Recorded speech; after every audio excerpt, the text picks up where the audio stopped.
Hello my dear friends. तो कैसे हैं आप लोग? आशा करते होंगे आप लोग बहुत ही बढ़िया होंगे। तो देखिए, हम पिछले वीडियो में हम बताए थे आपको टिश्यू टिश्यू के बारे में हम बताए थे, वो हमारा समाप्त हो गया। आज जो हम बताने वाले हैं डाइजेस्टिव सिस्टम यानी कि पाचन तंत्र। ये चैप्टर बहुत ही लंबा है और इससे एग्जाम में जो क्वेश्चन आता है बहुत बार आता है, क्योंकि एक चैप्टर बहुत अधिक है, लंबा है और इससे क्वेश्चन भी लंबा ही आते हैं। तो देखिए, इसमें बहुत सारे पूछे जाते हैं। ये तो आपका पाचन तंत्र से शुरू होगा, ऊपर से शुरू होगा, नीचे खत्म होता है। इसमें हमारा आने वाला है अग्नाशय, लार, दांत, जीभ, बड़ी आंत, छोटी आंत, यकृत, लीवर, ये सब इसी में पढ़ना है। इसीलिए एक चैप्टर लंबा हो गया। तो देखिए, हमसे जितना बन पा रहा था उतना हम आपको बता रहे थे, समझा रहे थे। अब हमें नहीं पता कि हम कैसे समझा रहे हैं, कि किस तरीके से समझा रहे हैं। वो आप ही लोग हमें बता सकते हैं हम कैसे समझा रहे हैं, क्योंकि हमारे पास डिजिटल बोर्ड तो है नहीं कि हम पूरे फिगर के साथ बता सके हमसे। लेकिन हम अपने तरीके से, हम अपने ओर से अपने तरीके से जैसे भी वो बन रहा है हम समझा दे रहे हैं। लेकिन कोई बहाना नहीं, पढ़ने के लिए कोई बहाना नहीं चाहिए। बस आपके पास साधन होना चाहिए, जुगाड़ होना चाहिए। ठीक है? तो आप लोगों को प्यार और सपोर्ट कीजिए और हमारे वीडियो को लाइक कीजिए, शेयर कीजिए और नए हैं तो चैनल को सब्सक्राइब जरूर कीजिए। हमसे जितना हो पा रहा है उतना हम कर रहे हैं। तो चलिए हम वीडियो को शुरू करते हैं।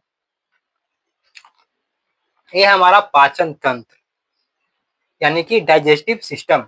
देखिए, पाचन तंत्र कहते किसको हैं?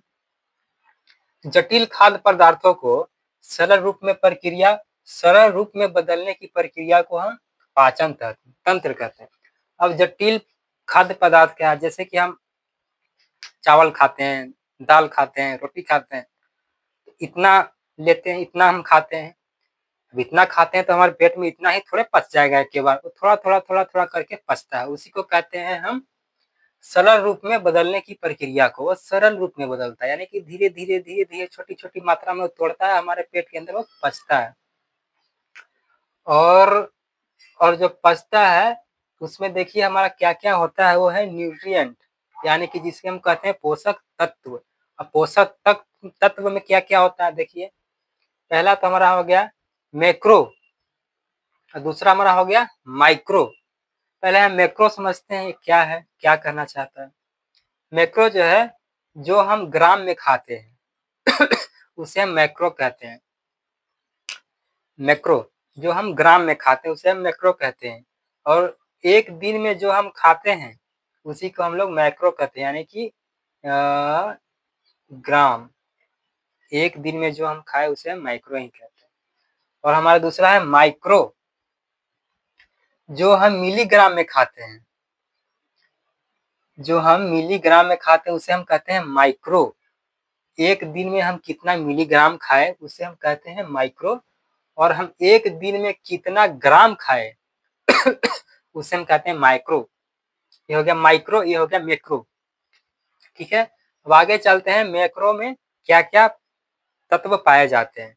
मैक्रो न्यूट्रिशंस में कौन कौन सी तत्व होती है? तो पहला हो गया हमारा कार्बोहाइड्रेट। कार्बोहाइड्रेट जिसका मतलब होता है शर्करा। कार्बोहाइड्रेट चावल में ज्यादा पाया जाता है।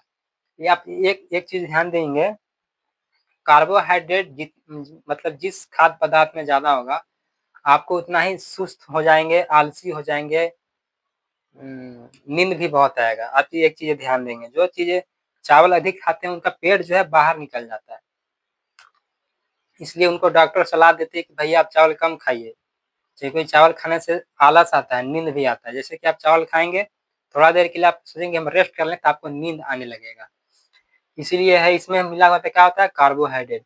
और पी से हो गया हमारा प्रोटीन और सी से हो गया फैट। फैट जो होता है दूध, दही, मक्खन, घी, इसी चीज में पाया जाता है।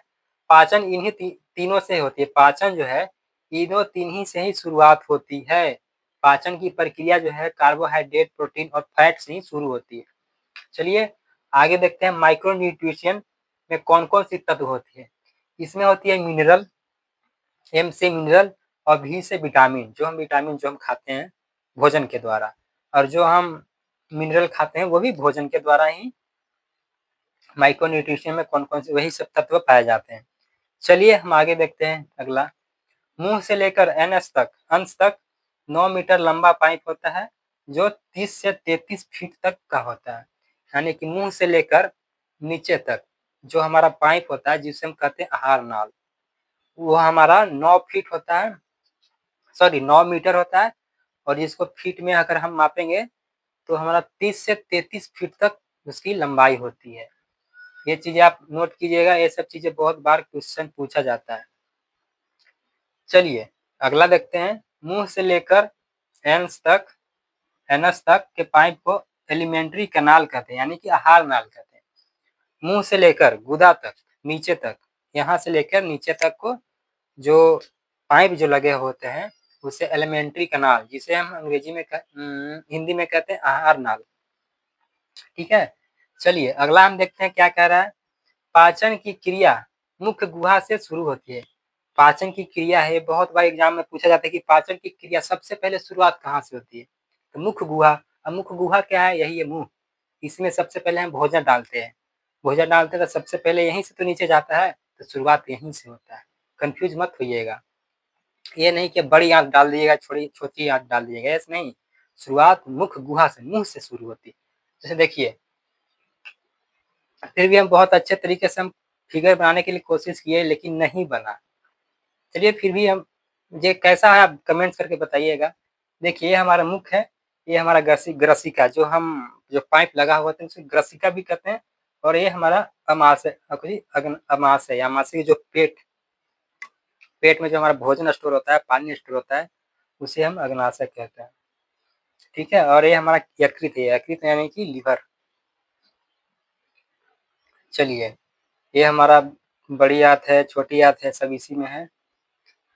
पाचन की क्रिया मुख्य गुहा से शुरू होती है, यानी कि यहीं से शुरू होती है पाचन की। यहाँ से हम भोजन डालें, मान लीजिए ये हम भोजन को हम यहाँ से डालें और यहाँ से शुरू यहाँ आया पेट में, पेट में रहता है 3 से 4 घंटे तक हमारे पेट में भोजन स्टोर होता है। उसके बाद धीरे धीरे छोटी आंत से फिर बड़ी आंत से हमारा अंश के द्वारा हमारा वो बाहर की ओर वेस्ट पदार्थ निकल जाता है। ठीक है, चलिए अगला हम देखते हैं। पाचन की क्रिया छोटी आंत में पूर्ण हो जाती है। पाचन की जो क्रिया होती है वो छोटी आंत में समाप्त हो जाती है, उसके बाद पाचन नहीं होता। हमारे जो शरीर के अंदर जो होता है पेट में,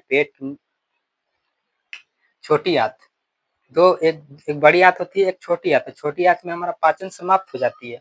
जैसे कि ये देखिए छोटी आंत है, यहाँ पाचन समाप्त हो गया, समाप्त हो गया। और अगला देखते हैं, बड़ी आंत में जल का अवशोषण होता है, जो हमारा इसी में होता है, एक बड़ी आंत एक छोटी आंत। इसमें क्या होता है, जल का अवशोषण। जो हम पानी पीते हैं तो सबसे पहले तो हमारा पेट में जाता है, अग्नाशय में जाता है, उसके बाद धीरे धीरे वो बड़ी आंत में जाता है। बड़ी आंत में काम क्या है, पानी सोखना, विटामिन को सोखना, मिनरल को सोखना, फैट को सोखना, उसी का काम होता है। और जो इसीलिए जल का अवशोषण कहाँ होता है, बड़ी आंत में। चलिए ये हम फिगर बना दिए, पता नहीं कैसा होगा, हमें नहीं पता। चलिए हम फिर मिलेंगे हम अगले वीडियो में, जिसमें हम बताएंगे लार के बारे में, लार क्या होता है। फिर उसके बाद हम पढ़ेंगे जीभ, जीभ क्या होता है। फिर उसके बाद हम पढ़ेंगे दांत, अग्नाशय, लीवर, बड़ी आंत, छोटी आंत, ये सब चीज़ों पे हम वीडियो बनाएंगे। तो चलिए हम चलते हैं, फिर मिलेंगे हम नेक्स्ट वीडियो में। तब तक के लिए वीडियो को लाइक करें, चैनल को सब्सक्राइब करिए, हमें सब सपोर्ट करें, ताकि और भी हम अच्छे तरीके से हम डिजिटल बोर्ड पे आप लोगों को हम पढ़ा सकें। तब तक के लिए जय माँ सरस्वती, जय श्री राम।